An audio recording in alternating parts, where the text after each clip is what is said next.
Hi everybody, Big Mike here.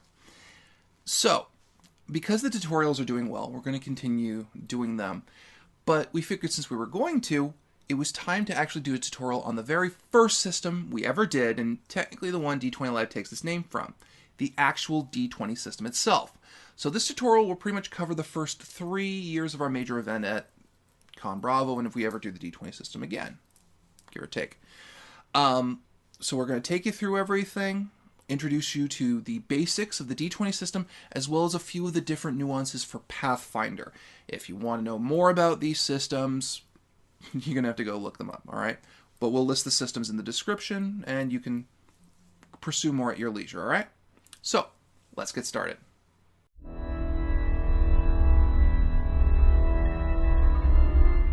So, the core of the D20 system is, of course, taken from its very name, the 20-sided dice. Typically, for most types of rolls you'll ever make, apart from some damage rolls or different other ones that are just unique to certain situations, you will always roll a D20 to determine the outcome of something.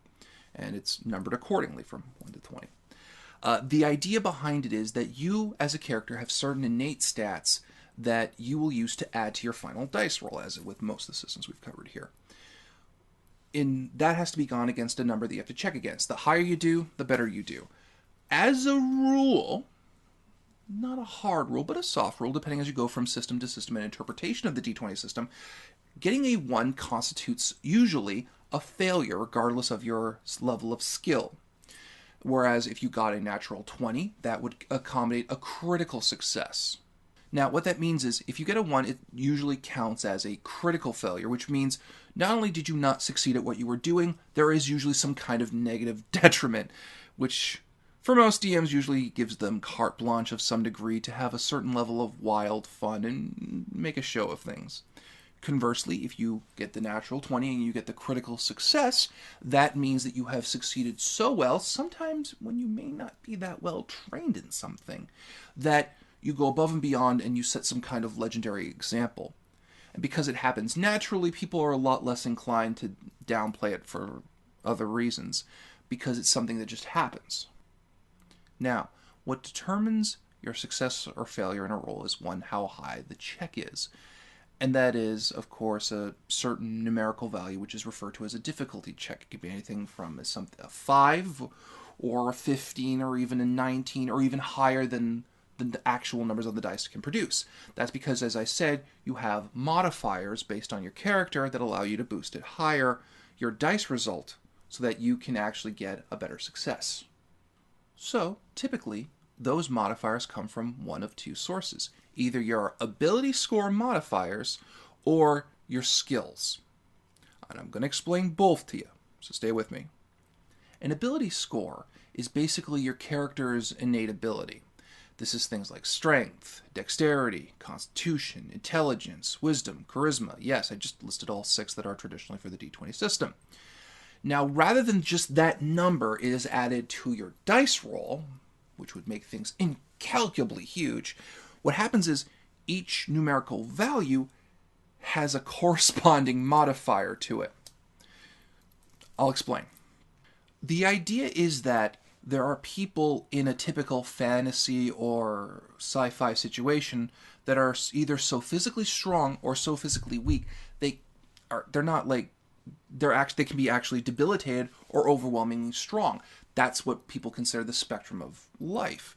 In addition, there are certain spells and abilities and traps that can actually reduce a character's stats, their ability scores.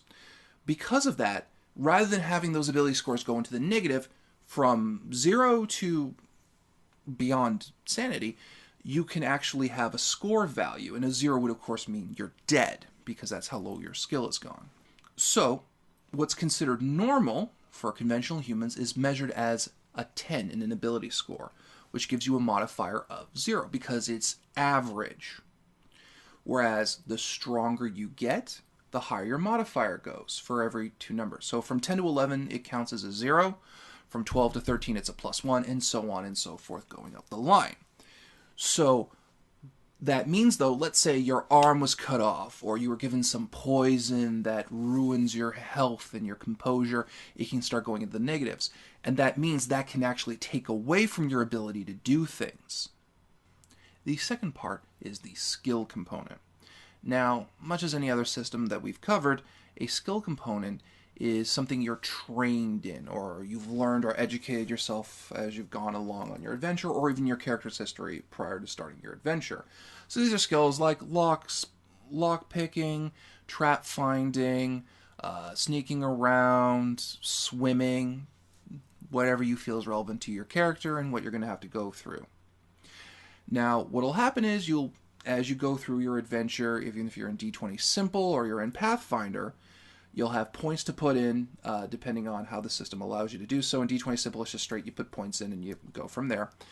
And those are added to your ability score modifier, which I discussed a few minutes ago.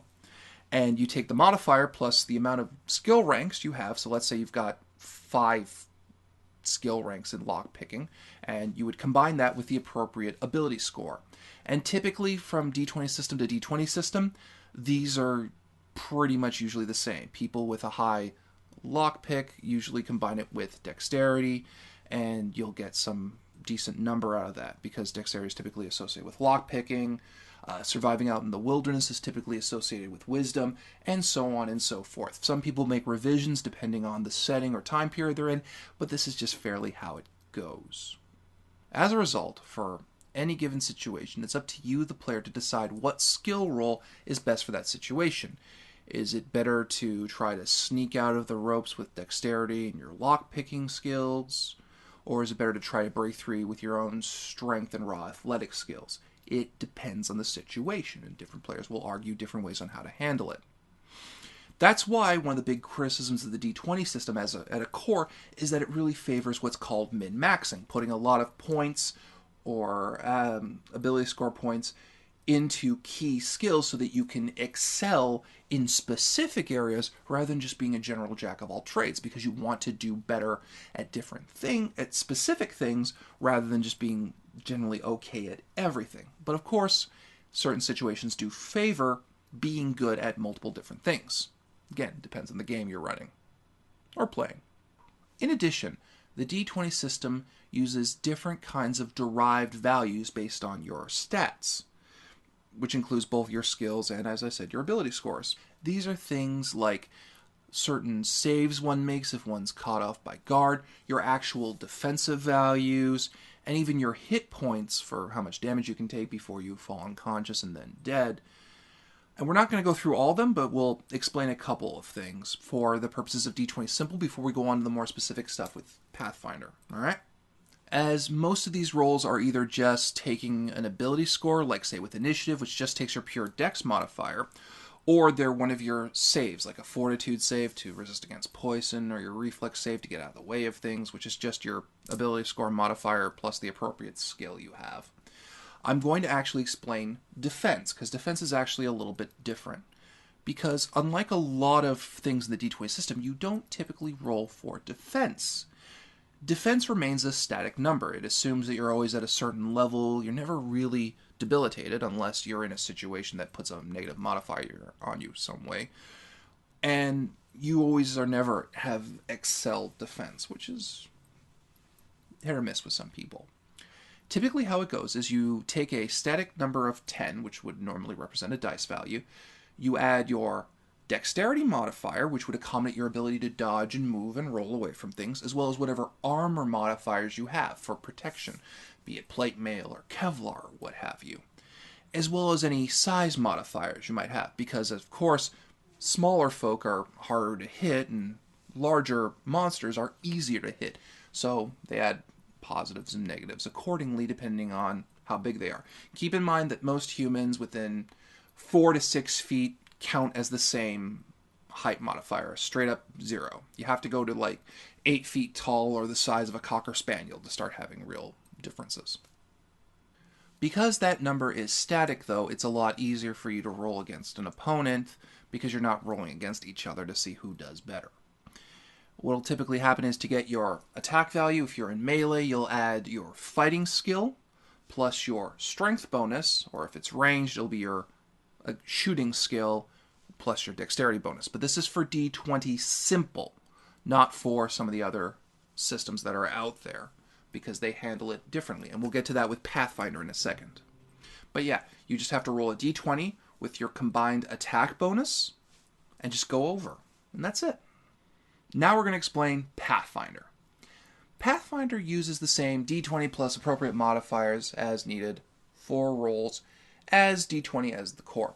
But what it does instead is it introduces classes, and classes determine how certain players gain different things as they level up. What happens is players will pick a class that they would like to play as. Now that class will determine several things about their character. It'll determine, one, how often they gain points in their ability to hit, as well as for all of their saves, as well as special abilities. It also determines how quickly they gain new hit points, because in Pathfinder, what happens is you will typically be told a dice for hit points. I'm going to explain that really quickly, okay? As you level up from one level to the next, you are given a certain dice value based on your class. It could be a D8, it could be a D12, it depends on the class. You roll that dice value and add your Constitution score. That would be the hit points you would get addition to your original total for that level. And as you level up, you always roll and get more hit points. So if you're a character who gets into a lot of fighting, it's better to have a higher Constitution score so that when you roll, even if you get low, you still get a lot of hit points. As for skills, as you can imagine, some classes favor having more skills. Things like rogues or bards. So what will happen is, for those classes, although all classes have skills they gain from level to level, rogues and bards and other classes like that will have more, they'll have a certain amount of skill points they get every level plus their intelligence modifier. So it'll go up accordingly, and it's better, of course, if you want to have more skills to up the intelligence modifier. Now, here's the thing. Skills, as you put skill points into skills, they go up a rank, 1 to 1. 1 point, 1 rank, every time. All right, for Pathfinder. Some systems do a little bit different, but for Pathfinder, it's just 1 for 1. The highest rank number you can have has to be the same as your level. For example, let's say you have a level 5 rogue, because we've been talking about that a lot for this tutorial. A rogue would favor a lockpicking skill. A rogue can only have, at level 5 points in their lockpicking skill, or 5 ranks. There can be other modifiers like their ability score or feats or other stuff like that, but the core ranks cannot be higher than their level. Meanwhile, if you favor more combat class, they're going to have more increases to their fighting ability or their base attack bonus from level to level, and they'll get an increase every level as opposed to some other classes that focus on magic or focus on skills or social interaction who will not level up in their base attack as much as those combat-focused classes. The other part that Pathfinder has different over D20 Simple is the inclusion of feats. Now, feats are just special abilities you get at character creation and as you level up that give you little boosts to help you make your character more distinct or optimize them in different ways. And these can vary in different things, from the fact that you can have a wizard that has the feat that lets them not have to use special components to do casting, or you can have a fighter with a higher initiative so they can go first in battle. That kind of thing. They're just little powers and bonuses that help you streamline your character or optimize your character for what you intend for them. Now I have to talk about one of the two most argued things in most RPGs. Alignment. Alignment breaks down into 9 possibilities, depending on how lawful or chaotic you are, or how good or evil you are. Going from lawful good, neutral good, chaotic good, lawful neutral, true neutral, chaotic neutral, lawful evil, neutral evil, chaotic evil. A lot of people assume alignment means personality. It doesn't. It's your character's innate personal moral compass. It's where they draw their lines about certain things they will do and won't do. Whether they're more inclined to help people, take care of themselves, but have an innate, just a simple moral code, or dedicate themselves to ruin or hurt or what have you. There are many different ways to play lawful good characters as there are chaotic evil characters. All right? But it's just who you are when the decisions have to be made. And they do not mean that you cannot roleplay with each other if your alignment is too far apart. It's easier if you're all close to each other in alignment within like 1 degree. Like lawful good can play with neutral good and blah, blah, blah, blah, blah, but you can't go too far. But there's ways to do it. All right? But it's easier if you're closer. Now I get to explain some of the derived values that are brought into Pathfinder. First off is damage. All weapons have a damage roll. Pure and simple. That they can do variably based on what they are. And that is where the dice variants come in. Some weapons just have a D4, some have a D6, some have a D8, and so on and so forth. That damage, if you are using a handheld weapon, is augmented by your strength bonus. And that's it. That's all there is to it. The other derived value, which was introduced specifically in Pathfinder, is something called CMB. I'll explain it. It's basically stands for Combat Maneuver Bonus. And it's the catch-all dice roll you use if you're going to trip somebody, grapple them, any kind of not simple attack action. It combines a few things for you. It's determined really simply. You add your strength modifier, your base attack bonus, and any size modifiers you have. If you're a bigger guy, you're going to be better at wrestling, grappling, tripping, or bull rushing people. Conversely, you have your CMD, which is used to defend. Of course, you don't roll your CMD. It's, again, just another static value you've got. Your strength modifier, your dex modifier, your base attack bonus, add 10, and any size modifiers. That's it. You just roll, go against your opponent's CMD, and that's it. Next part is spells. Spellcasting varies greatly because different spells require different things to be successful. You'll have some spells that go off like an explosive bomb, and players just have to make a reflex roll to get out of the way. You have some spells you just have to see your opponent, and you roll and you'll hit them. And for some spells, you have to make a ranged touch attack, which means their armor doesn't count for it because it just has to make physical contact to go off. So just their normal defense and their dex modifier and whatever else they have that kind of interferes with that. And that's pretty much it. Spells are very different. They all have different conditions. You have to read them in depth to get into them more, which is why a lot of players sometimes shy away from spellcasters right out the gate. But if you feel confident and you take the time and you research it, I'm sure all of you could easily have a good time playing a spellcaster, should you be so inclined. The last part we have to talk about is the second most argued thing in pen and paper RPG games, attacks of opportunity. Now, in order to explain this, I have to go to the figures. First, movement.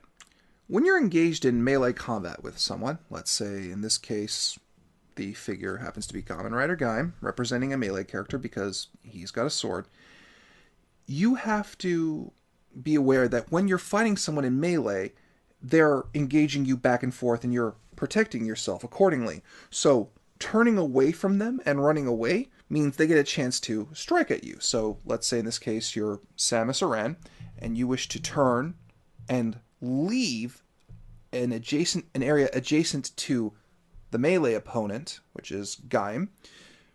He has a chance to strike at you as you're leaving. Now there are ways to safely retreat. You can either take a 5-foot step. Let's say these two cork boards represent 5-foot spaces, and withdraw while facing him, or you can make the appropriate acrobatics or athletics roll to jump out of the way, but you have to overcome his CMD in order to do that, and you would just make a kind of leap out of the way, like so. The second way in which to provoke an attack of opportunity is if you take an action that allows a melee character to strike you while you are engaged in direct combat with them. In this case, we've chosen Samus Aran because she's a ranged fighter. Now, if Samus was to try to target Kamen Rider Gaim here or some target somewhere else around him, he would get an attack of opportunity against her. Now, you only get one attack of opportunity per round, so just something to note unless you have special feats that let you do more. The idea behind this is that Samus, as a character, would have to aim with her gun, or if she had a bow, which is typical for fantasy situations, the melee character is much faster and can strike her accordingly. Or, let's say Samus wanted to drink a potion or use an item. Because she is not directly focused on him, who is always in melee engagement with her, he can always get that single hit on her. May not be successful, but there's still an attack of opportunity, and you always want to favor not getting hit. Same thing as well if she was able to cast a spell. And that's pretty much attack of opportunity. Just keep in mind, you got to leave the threatened space that your opponent is able to hit you in, or do an action where you're not always watching them for your own safety. That's a good rule of thumb. But of course, Pathfinder has a very large and elaborate table to show you all the different circumstances it comes up with. And if there is a circumstance that doesn't quite apply, talk to your game master accordingly. And that concludes D20 Live's tutorial on the D20 Simple system as well as Pathfinder. I really hope you guys found this helpful. Thank you very much for indulging me by watching this video. And as always, like, share, comment, and subscribe. We'll see you next time.